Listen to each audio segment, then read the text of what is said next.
Guys, स्वागत कर रही हूँ आप सभी लोगों को अपना चैनल में। और मैं यहाँ पे करेले की करारे करारे भुजिया बना रही हूँ। तो बहुत अच्छा ताज़ा फ्रेश करेला मुझे मिल गया था, तो मैं ले ली थी। आधा किलो ली हूँ, जिसमें से मैं एक ही करेला का आज मैं भुजिया बना रही हूँ। करेला थोड़ा सा मतलब बड़ा था, लंबा वाला करेला था, तो एक ही में मेरा मुझे लगा कि हो जाएगा। तो मैं और तीन करेले बचा के रखी हूँ कि उसका मैं भरवा करेला बनाऊँगी। तो आज मैं इसी का एक ही करेले का ये करारा करारा भुजिया बना रही हूँ, जो कि हमारे स्वामी जी को बहुत बीटर गोल्ड बोलते हैं। तो बीटर मीन्स करवा, तो थोड़ा सा करवा इसका जाती नहीं, करवापन है। तो कोई नहीं इसको इग्नोर करते हैं। और अगर इस तरीके से करेले को बनाते हैं तो बहुत हद तक करवापन कम हो जाता है करेले का। तो सबसे पहले मैं क्या की हूँ, करेले को अच्छे से धो ली हूँ। उसके बाद ऊपर से हल्का सा इसका स्किन को मतलब छीलनी से छील दी हूँ, थोड़ा थोड़ा। उसके बाद उसमें नमक लगा करके और थोड़ी देर छोड़ दी थी। इसे उसके बाद मैं इसे धोने के बाद और नमक लगा के इसे राउंड राउंड में कट कर ली हूँ। उसके बाद उसे राउंड राउंड में शेप में पतले पतले स्लाइस में कट कर ली हूँ। और पहले कढ़ाई गर्म होने के बाद मैं उसमें मस्टर्ड ऑयल डाल दी हूँ, जीरा डाल दी हूँ। और जीरा को चटकने के बाद मैं पहले करेला डाली हूँ। करेला को दोनों तरफ उलट पुलट के अच्छे से थोड़ा मतलब तेल में इसे थोड़ा सा मतलब फ्राई जैसा कर ली हूँ पहले। उसके बाद मैं इसमें ऐड की हूँ प्याज, जो कि मैं एक बड़ा सा प्याज ली थी। एक करेला था तो एक ही प्याज ली हूँ, थोड़ा बड़ा था, करेला भी बड़ा था तो प्याज भी मैं बड़ा दे कर के ली हूँ। और उसको कट करने के बाद उसको उसमें डाल दी हूँ। उसके बाद स्वाद के अनुसार उसमें नमक और हल्दी डाल दी थी। बस अब इसे थोड़ी देर मतलब कवर करूँगी, एक बार ही कवर करूँगी। उसके बाद इसे उलट पुलट के धीमे गैस पे दोनों तरफ पलटते हुए अच्छे से सेक लूँगी। तो नमक थोड़ा सा लास्ट में डालिए तो ये करेला मतलब भुजिया जो बनेगा वो करारा करारा बनेगा। और इधर मैं सलाद के लिए खीरा भी कट कर रही हूँ। और गैस के दूसरे बर्नर पे मेरा दाल भी चढ़ा हुआ है, जो कि मैं चावल दाल के ऊपर ही ये करेले की भुजिया बना रही हूँ। तो करेला तो थोड़ा सा कड़वा होता है, लेकिन उसके बदले हमें बहुत सारे ये बेनिफिट्स भी देते हैं। तो इसलिए करेला को कड़वाहट को इग्नोर करके करेला खाना चाहिए। और साथ में मैं ये खीरे का भुजिया कट कर रही हूँ और इसे राउंड शेप में थोड़े से स्वामी जी के लिए कट कर ली हूँ। और इतना वो खा नहीं पाएंगे, तो इसलिए मैं इसे और इस तरीके से कट कर रही हूँ थोड़े लंबे पीसेस में, जो कि मैं बाद में भी नमक लगा करके खा लूँगी। तो चावल दाल पे जो खाएंगे वो उसके लिए मैं थोड़ा सा गोल कट कर दी हूँ, और बाद में जो खाएंगे वो लंबा में रखी हूँ। तो उसमें नमक लगा के, काला नमक लगा के, जीरा का पाउडर वगैरह छिड़क करके खाने में अच्छा लगता है। तो उसके लिए मैं उस तरीके से कट करके रख दी हूँ साइड में। अब देखिए, इधर मैं करेले को अच्छे से एक एक पीस को मैं अलग अलग करके सेक रही हूँ।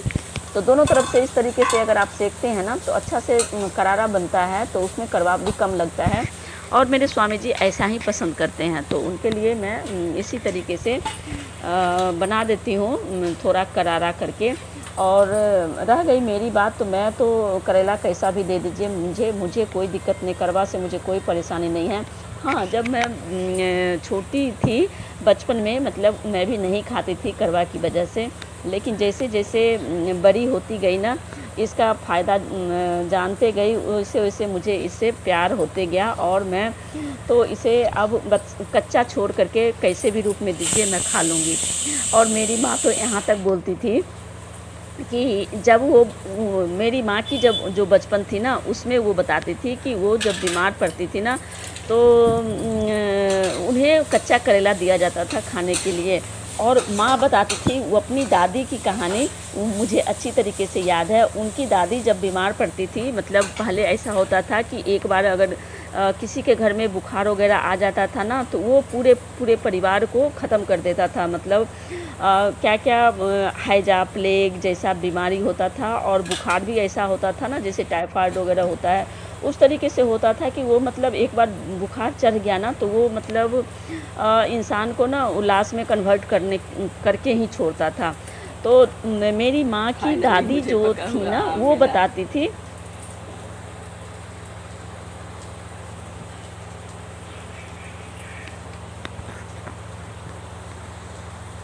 चौथा आम ये ट्राई की मैं, तब जाके मुझे पका हुआ आम मिला। ऊपर से सब लग रहा था कि पका हुआ है और छूने से भी लग रहा था, पर काट रहे थे तो सब हुआ। वैसे भी चौसा का कलर ना थोड़ा येलो ही होता है। तो यहाँ पे मैं कुछ बता रही थी आम के बारे में, क्योंकि मतलब 2 3 4 आम ट्राई करने के बाद मुझे फाइनली एक पका हुआ आम मिला है। ऊपर से देख के लग रहा था कि पका हुआ है, लेकिन पता नहीं कट करने के बाद वो वाइट दिख रहा था, तो मैं सब रख दे रही थी।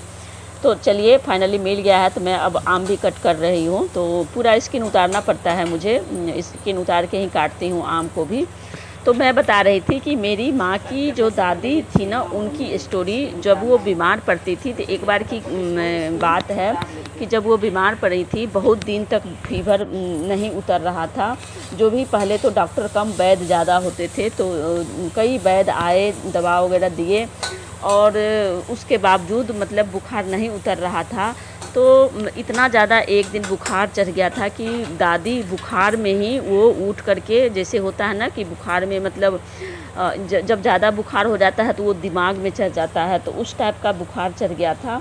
तो मेरी माँ की जो दादी थी ना, वो क्या की थी कि अपने बिस्तर पर से किसी तरीके से उतर करके और उनसे चला नहीं जाता था, तो वो माँ बन करके ना बाहर गलियारी में आई थी, क्योंकि पहले घर के बगल में ना गलियारी होती थी, उसमें औरत लोग अपना मतलब जैसे उस टाइम में टॉयलेट नहीं होता था, तो उनके लिए एक बाथरूम का भी काम करता था। और बाकी जगह में क्या करते थे ना कि साग सब्जी अपना लगा देते थे, थोड़ा बहुत फल फ्रूट जैसे अमरूद वगैरह हो गया, पपीता वगैरह हो गया, तो इस तरीके से वो गलियारी में लगा के रखते थे। तो उसी में ना उस टाइम में करेले लगा हुआ था, और करेले ऐसा था ना कि मेचान, मतलब मेचान अगर आप लोग समझ रहे हैं तो मैं ऐसे सिंपल बता दूं कि कोई भी ये क्या बोलते हैं उसको, क्लाइंबर, जो भी क्लाइंबर वाली प्लांट होती है, उसके लिए, उसको चढ़ने के लिए एक सपोर्ट के लिए, मतलब या तो बड़ी बड़ी जो पेड़ में से डाली वगैरह काट करके झाड़ जैसा जो होता है उसको लगा देते हैं, या फिर उनके लिए मचान बना देते हैं। मतलब उसी तरीके से रस्सी बांध करके, या फिर लकड़ी रहता है तो लकड़ी वगैरह डाल करके उसको चढ़ने के लिए या उसके सपोर्ट के लिए बना दिया जाता है। तो उसी तरीके से करेले का पेड़ था, और उसमें मचान बनाया हुआ था उसके लिए, जिस पे वो चढ़ा हुआ था, और ढेर सारा करेला उसमें फल के नीचे के तरफ लटका हुआ था। तो मेरी माँ की जो दादी थी ना, वो मतलब माँ बन के, जैसे बच्चा लोग हाथ और पैर दोनों से चलते हैं, छोटे में 6 मंथ में जब क्रॉस करते हैं तो वो माँ बन के चलना शुरू करते हैं, तो उसी तरीके से दादी, माँ की जो दादी थी, वो चल के गई अपनी इसमें बागान में, और उस पेड़, करेले के पेड़ में से 2-3 करेला तोड़ ली, जो कि लंबा लंबा बड़ा बड़ा फला हुआ था। वो 2-3 करेला तोड़ ली, और वहीं बैठ के, माँ बताती है कि वहीं बैठ के वो 2 करेला तो वहीं खा गई, और 2 खाने के बाद उनका ना मन एकदम ख़राब जैसा हो गया था। तो 1 करेला नहीं खाया गया, 3 करेला वो तोड़ी थी, 3 में से 2 तो खा गई वहीं पे बैठ के वो, और 1 करेला को वो लेके फिर किसी तरह अंदर आई। और अंदर आने के बाद थोड़ी देर वो अपने आप को मतलब संभाली, क्योंकि उनका मूड मतलब बहुत ख़राब हो रहा था करेला के करवा से। और उसके बाद धीरे धीरे करके वो तीसरा जो करेला था ना, वो भी वो खा गई।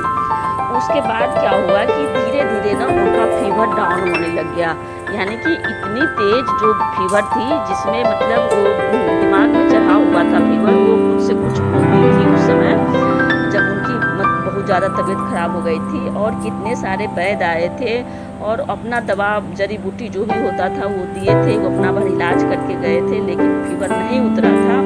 लेकिन दादी की समझदारी, और पता नहीं पुराने लोगों में बहुत सारे ऐसे जानकारी होती थी जिससे वो अपना इलाज खुद ही कर लेते थे। वो मतलब उनकी कहानी ये थी कि उसके बाद वो करेला खा लिया, उसके बाद धीरे धीरे उनका फीवर चला गया और वो बिल्कुल ठीक हो गई।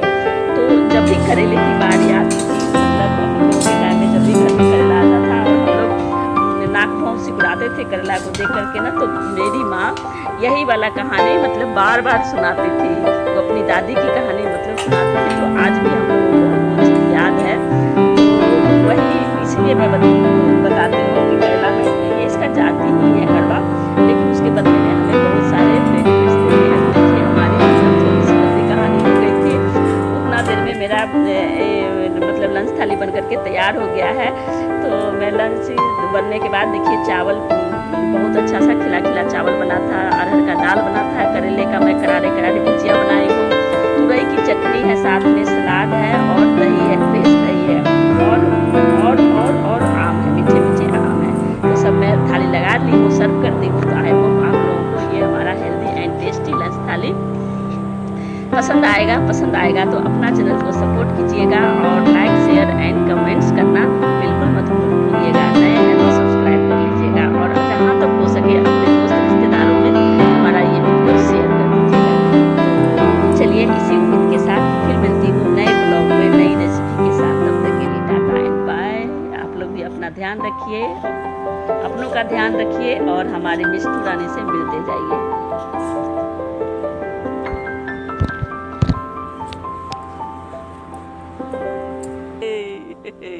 बेबी देगी ना मिष्टू?